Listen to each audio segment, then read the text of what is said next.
Item ಯಾವುದೇ ಇರಲಿ try ಮಾಡಿ ಆಚಿ ಚಿಕನ್ ಮಸಾಲಾ. ಆಚಿ ಚಿಕನ್ ಮಸಾಲಾ ಕೇರಳದಲ್ಲಿಲ್ಲ. ಇಲ್ಲ ಅಕ್ಕಡಿ ಏನದ ಮಹಾರಾಷ್ಟ್ರ, ಗುಜರಾತ್, ಉತ್ತರ ಪ್ರದೇಶಕ್ಕೆ ಹಾಯಿಸಿ ಕೊಡ್ತಾರೆ. ಈ ದಕ್ಷಿಣ ಭಾರತಕ್ಕೆ ಕೊಡ್ತಾರೆ. ನಾವೇನು ಕೇಳ್ಕೊಳ್ಳೋ ಹೇಳ್ತಾರೆ ಅಲ್ಲಿ ಪ್ರೊಡಕ್ಷನ್ ಕಡಿಮೆ ಇದೆ, ಅಂದರೆ ಯೂನಿಟ್ ಕಡಿಮೆ ಕರ್ನಾಟಕಕ್ಕೆ ಜಾಸ್ತಿ ಇದೆ. ಅದಕ್ಕೆ ಅದ್ರದ್ದು ಎಲ್ಲ ಕೋಟ ಇಲ್ಲಿ ಕೊಡ್ತೈತಿ, ಹಿಂಗೆ ಕೊಡ್ತಾನೂ ಇಲ್ಲ. ಅದು ಅಲ್ಲ ಈಗ ನಾವು ನಿಲ್ಲಿಸ್ಬಿಟ್ಟಿವಿ ನೋಡಿ, ಯಾಕಂದ್ರೆ ಪ್ರೊಡಕ್ಷನ್ನೇ ನಿಲ್ಲಿಸ್ಬಿಟ್ಟಿವಿ. ಯಾಕಂದ್ರೆ ತೊಗೋದಿಲ್ಲ ಎಲ್ಲ ಟ್ಯಾಂಕ್ ತುಂಬಿಬಿಟ್ಟಾರೆ. 2 ಕೋಟಿ 20 ಲಕ್ಷ ಲೀಟ್ರ್ ನಮ್ಮ ಫ್ಯಾಕ್ಟ್ರಿಗೆ ಸ್ಟಾಕ್ ಐತಿ ಸರ್.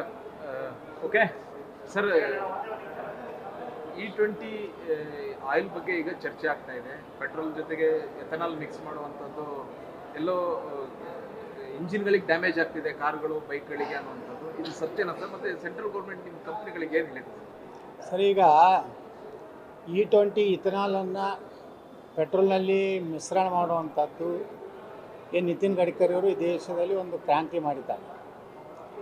ಈಗಾಗಲೇ ನಿತಿನ್ ಗಡ್ಕರಿ ಅವರೇ ಚಾಲೆಂಜ್ ಮಾಡಿದ್ದಾರೆ, ಒಂದು ವಾಹನ ಸಹ ಈ ದೇಶದಲ್ಲಿ ಇದರಿಂದ ಇಂಜನ್ ಮೇಲೆ ದುಷ್ಪರಿಣಾಮ ಆಗಿ ಮೇಲಿಂದ ಮೇಲೆ ಇಂಜನ್ನು ಅದರ ಕ್ಷಮತೆಯನ್ನು ಕಳ್ಕೊತಾ ಇದೆ ಅನ್ನೋಂಥದ್ದು ಏನು ಸುಳ್ಳು ಆರೋಪವನ್ನು ಕೆಲವೊಂದು ಏನು ದೇಶ ಅಭಿವೃದ್ಧಿಯ ವಿರೋಧಿಗಳೇನಿದ್ದಾರೆ ಈ ದೇಶದಲ್ಲಿ ಉದ್ದೇಶಪೂರ್ವಕವಾಗಿ ಇಥನಾಲನ್ನು ಒಂದು ರೀತಿ ಡಿಗ್ರೇಡ್ ಮಾಡಬೇಕಂತೇಳಿ ಒಂದು ವ್ಯವಸ್ಥಿತ ಸಂಚು ಇದು ಅಂತಾರಾಷ್ಟ್ರೀಯ ಮಾರುಕಟ್ಟೆಯಲ್ಲಿ ನಡೆದಿದೆ. ಯಾಕೆಂದರೆ ಸುಮಾರು $1.5 ಲಕ್ಷ ಕೋಟಿ ಪ್ರತಿ ವರ್ಷ ನಾವೇನು ಇಂಪೋರ್ಟ್ ಮಾಡ್ಕೋಬೇಕಾದ್ರೆ ಅಷ್ಟನ್ನು ನಮ್ಮ ಫಾರಿನ್ ಎಕ್ಸ್ಚೇಂಜ್ ಕೊಡಬೇಕಾಗ್ತಿತ್ತು. ಇವತ್ತು ಇಥನಾಲ್ ತಯಾರು ಮಾಡೋದ್ರಿಂದ, ಇಥನಾಲ್ ತಯಾರಾಗೋದ್ರಿಂದ ಒಂದು ರೈತರಿಗೆ ದೊಡ್ಡ ಲಾಭ. ಹೆಂಗಂದರೆ ಕಬ್ಬಿನಿಂದ ಇಥನಾಲ್ ತಯಾರಾಗ್ತದೆ, ಮೆಕ್ಕೆಜೋಳದಿಂದ ಇಥನಾಲ್ ತಯಾರಾಗ್ತದೆ, ಅಕ್ಕಿಯಿಂದ ಇಥನಾಲ್ ತಯಾರಾಗ್ತದೆ. ಇವತ್ತು ನಮ್ಮದೇ ಕಾರ್ಖಾನೆ ಇದೆ, ನಾವು 3ರಿಂದಲೂ ಇವತ್ತು ಇಥನಾಲ್ ತಯಾರು ಮಾಡ್ತಾಯಿದ್ವಿ. ಆ ದುರ್ದೈವ ಅಂದರೆ ಈ ವರ್ಷ ನಮ್ಮದೇ ಒಂದು ಉದಾಹರಣೆ ಹೇಳೋದಾದ್ರೆ 12 ಕೋಟಿ ಲೀಟ್ರ್ ಪ್ರತಿ ವರ್ಷ ನಮ್ಮ ಒಂದು ಉತ್ಪಾದನೆ ಆಗುವಷ್ಟು ಸಾಮರ್ಥ್ಯ ಇದೆ. ಆದರೆ ಇವತ್ತು ನಮಗೆ ಟೆಂಡರ್ ಆಗಿದ್ದು ಕೇವಲ 3 ಕೋಟಿ, ಅಂದರೆ 1/4 ಆಗಿದೆ. ಅದೇ ಉತ್ತರ ಭಾರತದಲ್ಲಿರುವಂಥವ್ರಿಗೆ ಹೆಚ್ಚಿನ ಒಂದು ಅಲಾಟ್ಮೆಂಟ್ ಆಗಿದೆ. ದಕ್ಷಿಣ ಭಾರತದ ಏನು ಇಥನಾಲ್ ಕಾರ್ಖಾನೆಗಳಿಗೆ ಕಡಿಮೆ ಅಲಾಟ್ಮೆಂಟ್ ಆಗಿದೆ. ಇದರಿಂದ ದಕ್ಷಿಣ ಭಾರತದ ಏನು ಇಥನಾಲ್ ತಯಾರು ಮಾಡುವಂಥ ಕೈಗಾರಿಕೆಗಳಿಗೆ ಭಾರಿ ಪೆಟ್ಟು ಬಿದ್ದಿದೆ. ಅದಕ್ಕೆ ಈಗೇನು E20 ಏನು ಮಾಡಿದ್ದಾರೆ ಅದನ್ನು E27 ಅಂತಾರೆ. 27% ಪೆಟ್ರೋಲ್ದಲ್ಲಿ ಮಿಕ್ಸ್ ಮಾಡುವಷ್ಟು ಯೋಗ್ಯ ಇದೆ ಅನ್ನೋಂಥದ್ದನ್ನು ಈಗಾಗಲೇ ಕೇಂದ್ರ ಸರ್ಕಾರ ನೋಟಿಫಿಕೇಷನ್ ಜಾರಿ ಮಾಡಿದೆ. ನಾನಿಷ್ಟೇ ಕೇಂದ್ರ ಸರ್ಕಾರಕ್ಕೆ ಒತ್ತಾಯ ಮಾಡೋದು, ಆ E27 ಏನು 27% ಏನು ಪೆಟ್ರೋಲ್ಗೆ ಏನು ಮಿಶ್ರಣ ಮಾಡಬೇಕಾಗಿದೆ ಮತ್ತು ಡೀಸೆಲ್ನಲ್ಲೂ ಸಹ ಇವತ್ತು ಅದನ್ನು ಮಿಶ್ರಣ ಮಾಡ್ಬೋದು ಅಂತೇಳಿ ಮೊನ್ನೆ ನಿತಿನ್ ಗಡ್ಕರಿ ಅವರು ಹೇಳಿದ್ದಾರೆ. ಇದು ಆಗಿಬಿಟ್ರೆ ಸುಮಾರು ವರ್ಷಕ್ಕೆ $3-4 ಲಕ್ಷ ಕೋಟಿ ನಮ್ಮ ಫಾರಿನ್ ಎಕ್ಸ್ಚೇಂಜ್ ಉಳಿತದೆ. ಈ ರೀತಿ ತಪ್ಪು ಕಲ್ಪನೆ ಕೊಟ್ಟು ಇವತ್ತು ಒಂದು ವೇಳೆ ಇಥನಾಲ್ ಮೇಲೆ ಏನಾದರೂ ಸರಿಯಾಗಿ ಪೆಟ್ರೋಲಿಯಂ ಕಂಪ್ನಿಗಳು ತೊಗೋದೇ ಇದ್ದರೆ ಮುಂದಿನ ಸಲ ಕಬ್ಬಿಗೆ ಮೆಕ್ಕೆಜೋಳಕ್ಕೆ ಬೆಲೆ ಮತ್ತೆ ಕುಸಿಯುವಂಥ ಲಕ್ಷಣ ಇರೋದ್ರಿಂದ ಕೇಂದ್ರ ಸರ್ಕಾರ ಪ್ರಧಾನಮಂತ್ರಿಗಳೇ ಅದರ ಅಧ್ಯಕ್ಷರುಗಳನ್ನ ನೇರವಾಗಿ ಪ್ರಧಾನಮಂತ್ರಿಗಳು ಇದನ್ನು ಸಮಸ್ಯೆನ ಬಗೆಹರಿಸಬೇಕಂತೇಳಿ ನಾನು ವಿನಂತಿ ಮಾಡ್ಕೊತೀನಿ. ವಿಜಯಪುರದಲ್ಲಿ SIR ಪ್ರಕ್ರಿಯೆ ಹೇಗೆ ನಡೀತಾ ಇದೆ? ವಿಜಯಪುರದಲ್ಲಿ ಕೆಲವೊಂದು ಗುಂಡಾಗಳು ಗಲಾಟೆ ಮಾಡ್ತಾ ಇದ್ದಾರೆ, ಅವ್ರು ಹತಾಶೆ ಆಗಿದ್ದಾರೆ. ಅಲ್ಲೇನಾಗಿದೆ ಅಂದರೆ ಸುಮಾರು 10,000-12 ಸಾವಿರ ಜನ ಸತ್ತವರ ಮತಗಳಿದ್ದಾವೆ. ಈ SIR ಆಗೋದ್ರಿಂದ ಯಾರು ಸತ್ತವರು ಅದಾರಲ್ಲ ಅವರೆಲ್ಲ ಹೆಸರು ಡಿಲೀಟ್ ಆದರೆ ಅವರ ತಮ್ಮ ಏನು ಪ್ರಮಾಣ ಕುಸಿದ ಅನ್ನೋಂಥ ಭಯದಿಂದ ಇವತ್ತು ಭಾಳ ಕಡೆ ಈ ರೀತಿಯಾಗಿದೆ. ಸತ್ತವರು ತೆಗೆದೇ ಇಲ್ಲ, ಅವ್ರ ಹೆಸರಲ್ಲೇ ಪ್ರತಿ ಸಲ ಚುನಾವಣೆಯಲ್ಲಿ ಎಲ್ಲ ಚುನಾವಣೆಯಲ್ಲಿ ಬೋಗಸ್ ವೋಟಿಂಗ್ ಮಾಡಲಿಕ್ಕೆ ಅವರಿಗೆ ಅವಕಾಶ ಆಗಿದೆ. ಯಾಕಂದರೆ ಅವರು ಬುರ್ಕ ಹಾಕ್ಕೊಂಡು ಬರ್ತಾರೆ, ಅವ್ರನ್ನ ಯಾರೂ ಪರೀಕ್ಷೆ ಮಾಡಲಿಕ್ಕಾಗೋದಿಲ್ಲ. ಹೀಗಾಗಿ ಅದರ ದುರುಪಯೋಗ ಇಡೀ ಬರೀ ಬಿಜಾಪುರ ಅಲ್ಲ, ಇಡೀ ದೇಶದಲ್ಲಿ ಆಗಿದೆ. ಬಿಜಾಪುರದೇ ಉದಾಹರಣೆ ಹೇಳ್ಬೇಕಾದ್ರೆ ಸುಮಾರು 10,000-12,000 ಜನ ಸತ್ತವರಿದ್ದಾರೆ. ಅವೆಲ್ಲ ಡಿಲೀಟ್ ಆಗಿಬಿಟ್ರೆ ಬಿಜಾಪುರ ಏನು ಅವ್ರೇನು ನಮ್ಮದು ಪ್ರಾಬಲ್ಯ ಇದೆ ಅಂತ ಹೇಳ್ತಾರೆ ಅದು ಕಡಿಮೆ ಆಗ್ತದೆ ಅನ್ನೋದು ಭಯದಿಂದ ಅಲ್ಲೆಲ್ಲಿ ಗುಂಡಾಗಿರಿ ಮಾಡೋದು, BLOಗಳ ಮೇಲೆ ಒಂದು ರೀತಿ ಹಲ್ಲೆ ಮಾಡುವಂಥ ಪ್ರಯತ್ನ ಮಾಡೋದು, ಅವರಿಗೆ ಕೆಟ್ಟ ಶಬ್ದಗಳನ್ನು ಸರ್ಕಾರಿ ಅಧಿಕಾರಿಗಳಿಗೆ ಮಾತಾಡೋದು, ಜಿಲ್ಲಾಧಿಕಾರಿಗಳ ಬಳಿ ಹೋಗಿ ಗಲಾಟೆ ಮಾಡೋದು ಮಾಡ್ತಾಯಿದ್ದಾರೆ. ಈಗ ಬಿಜೆಪಿಯಲ್ಲಿ ಸಂಧಾನ ಸಭೆಗಳ ಪ್ರಮಾಣ ಜಾಸ್ತಿ ಆಗಿದೆ. ಇವತ್ತು ಕೂಡ ಸಂಧಾನ ಸಭೆ ಮುಂದುವರೆದಿದೆ ರಾಜ್ಯ ಬಿಜೆಪಿ ಉಸ್ತುವಾರಿ. ಈ ವಿಚಾರದಲ್ಲಿ ಏನೋ ಸಂಧಾನ ನಡೀತಾ ಇದೆ. ಏನು ನಾವು ಯಾವ ಸಂಧಾನಕ್ಕೆ ನಾವು ಹೋಗಿಲ್ಲ. ನಮ್ಮ ಸಂಧಾನ ಆಗುವಂಥ ಪ್ರಕರಣ ಅಲ್ಲ. ಸಂಧಾನ ಪ್ರಕರಣ ಯಾವಾಗ ಪ್ರಾರಂಭ ಆಗ್ತದೆ ಅಂದ್ರೆ ಯಾರಿಂದ ಬಿ ಜೆ ಪಿ ಮುಳುಗ್ತಾ ಇದೆ ಆ ಒಂದು ಕುಟುಂಬ ಕರ್ನಾಟಕದ ಮುಖ್ಯ ದಾರದಿಂದ ಹೊರಗೆ ಹೋಗ್ಬೇಕು ಅಂದಾಗ ಸಂಧಾನ. ಅಲ್ಲಿವರೆಗೆ ಯಾರ ಜೊತೆ ಸಂಧಾನ ಮಾಡೋ ಪ್ರಶ್ನೆ ಉದ್ಭವ ಆಗೋದಿಲ್ಲ. ರಾಜ್ಯದ ಮುಖ್ಯಮಂತ್ರಿಗಳು ಮೊನ್ನೆ ಕಲಬುರಗಿಗೆ ಬಂದಿದ್ರು, ಇವತ್ತು ಬೆಳಗಾವಿಗೆ ಹೋಗಿದ್ದಾರೆ. ಹೋಗಿ ಒಂದು ವಿಭಾಗವಾರ ಸಭೆಯನ್ನ ಮಾಡ್ತಾ ಇದ್ದಾರೆ. ಇನ್ನೊಂದು ಕಡೆ ನೇಮಕಾತಿ ಬಗ್ಗೆನೂ ನೋಡ್ತಾ ಇದೆ. ಈಗ ಬರಗಾಲ ಬರ್ತಾ ಇದೆ, ಮಳೆ ಕೊಡ್ತಾ ಇದೆ. ಈ ಇಂಥ ಸಂದರ್ಭದಲ್ಲಿ ತಾವೇನು ಹೇಳುತ್ತೆ? ನೋಡಿ, ಇವೆಲ್ಲ ಸಭೆಗಳು ಏನು ರೊಕ್ಕ ಇದ್ರೇ ಸಭೆಗಳು. ಯಾವ ಗುತ್ತಿಗೆದಾರ ಬಿಲ್ ಕೊಟ್ಟಿಲ್ಲ, ಯಾವ ಅಭಿವೃದ್ಧಿ ಕೆಲಸ ನಡೀತಾ ಇಲ್ಲ. ಇವತ್ತು ನೋಡ್ರಿ, ಒಂದೇ ಇಲಾಖೆದು ಒಬ್ಬರು ಅಧಿಕಾರಿಗಳು ಹೇಳಿದ್ರು, ಸಣ್ಣ ನೀರಾವರಿ ಇಲಾಖೆಯಲ್ಲಿ 14,000 ಕೋಟಿ ರೂಪಾಯಿ ಬಾಕಿ ಇದೆ. ಮತ್ತು ಅಲ್ಲಿ ಸಭೆ ಮಾಡೋದ್ರಿಂದ ಏನು ಲಾಭ? ಈಗ ನೀವು ರೈತರಿಗೆ 40 ಲಕ್ಷ ರೂಪಾಯಿ, ನೀರಾವರಿಯವ್ರಿಗೆ 25 ಲಕ್ಷ ರೂಪಾಯಿ, ಒಣ ಬೇಸಾಯದವರೆಗೆ ಪರಿಹಾರ ಕೊಡ್ತೇನೆ ಅಂತ ಹೇಳಿದೆ. ಎಲ್ಲಿ? ಕೃಷ್ಣಾ ಮೇಲ್ದಂಡೆ ಯೋಜನೆ. ಅದೇ ಇಲ್ಲಿ ಹೇಳ್ತೀರಿ ಬಿಡದಿಯೊಳಗೆ 2 ಕೋಟಿ ರೂಪಾಯಿ ನಾವು ಪರಿಹಾರ ಕೊಡ್ತೇನೆ ಅಂತ. ಒಂದೇ ರಾಜ್ಯದಲ್ಲಿ 2 ಕಡೆ ತಾರತಮ್ಯವನ್ನು ಇವತ್ತು ಈ ಸರ್ಕಾರ ಮಾಡ್ತಾಯಿದೆ. ನೀವು ಒಂದು ವೇಳೆ 2 ಕೋಟಿ ರೂಪಾಯಿ ಬಿಡದಿ ಕೊಡ್ತಿದ್ರೆ ಅಲ್ಲಿಯೂ ರೈತರಿಗೆ 2 ಕೋಟಿ ಕೊಡಿ. ಅದನ್ನು ಹಂತ ಹಂತವಾಗಿ ಕೊಡ್ತಾರತ್ತೆ. ಹಂತ ಹಂತವಾಗಿ 5-6 ವರ್ಷಗಟ್ಟಲೆ ಕೊಟ್ಟರೆ ಆ ರೈತರು ಬೋತ್ತೆ ದಿವಾಳಿ ಆಗ್ತಾರೆ. ಒಂದೇ ಇದಕ್ಕೇ ಹಣ ಇಲ್ಲ.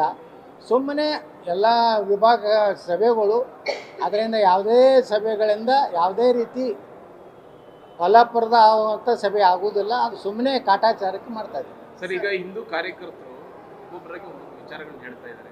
ಈಗ ಸಂದೀಪ್ ಪೂಜಾರಿ ಪೊಕ್ವೆಲ್ ಅನ್ನೋಂಥವ್ರು ಒಂದು ವಿಚಾರ ಹೇಳಿದ್ದಾರೆ. ಶರತ್ ಮಡಿವಾಳ ಹತ್ಯೆ ಪ್ರಕರಣದಲ್ಲಿ ಅದ್ರ ವಿರುದ್ಧ ಹೋರಾಟ ಮಾಡಿ ನಾವು ಜೈಲಿಗೆ ಹೋದ್ವಿ. ಅವತ್ತು ನಮ್ಮನ್ನು ಜೈಲಿಗೆ ಕಳಿಸಿ ಇನ್ನು ಉಳಿದವರು ಭಾಷಣಗಳನ್ನು ಮಾಡಿದ್ರು. ಆ ಭಾಷಣಗಳನ್ನ ಕೇಳ್ಕೊಂಡು ನಾವು ಜೈಲಿಗೆ ಹೋದ್ವಿ. ಅವರೆಲ್ಲ MLA-ಗಳಾದರು, ಮಂತ್ರಿಗಳಾದರು. ನಾವಿನ್ನು ಜೈಲಲ್ಲಿದ್ವಿ. ನಾನು ಪ್ರತಿದಿನ ಕೇಸ್ಗಳಿಗೆ ಅಲ್ದಾಡಬೇಕಾಗಿದೆ. ನನ್ನ ಸಂಘ ಪರಿವಾರ ನನ್ನ ನೆರವಿಗೆ ಬರ್ತಿಲ್ಲ, ಮತ್ತು ಯಾರು ಗೆದ್ರು ಅವ್ರು ನಮ್ಮ ನೆರವಿಗೆ ಬರ್ತಿಲ್ಲ.